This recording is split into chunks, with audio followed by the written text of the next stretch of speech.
اگر کوئی ریاست مدینہ کی بات کرنی ہے تو پہلے ہالینڈ کو جواب دو، بس اس کے علاوہ امت کو کچھ نہیں چاہیے۔ ہاں کیوں جی؟ ہالینڈ کو جواب دو، خلیفہ عبدالحمید ثانی کی طرح۔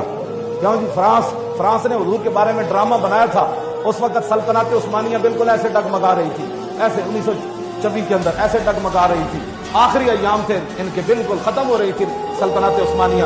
فرانس نے حضور کے بارے میں ڈرامہ بنایا، سلطان عبدالحمید ثانی جنگی لباس پہنا اور اس کے سفیر کو بلایا، کہا کہ سنا کہ تم حضور کے بارے میں وہ ڈرامہ چلانا چاہتے ہو؟ اس نے کہا ہاں۔ اس نے کہا اس کو بند کرو۔ اس نے کہا وہ بند نہیں ہو سکتا، ہم نے تو ٹکٹ اس کے شائع کر دی ہے، بیچ دی ہے۔ خلیفہ عبدالحمید ثانی نے جنگی لباس پہن کر تلوار ایسے پکڑ کر نا اس کے سامنے لہرائی، اس نے کہا ڈرامہ بند کرو ورنہ کل سے میں پوری امت مسلمہ میں جہاد کا اعلان کر رہا ہوں۔ ڈرامہ اسی وقت بند ہو گیا۔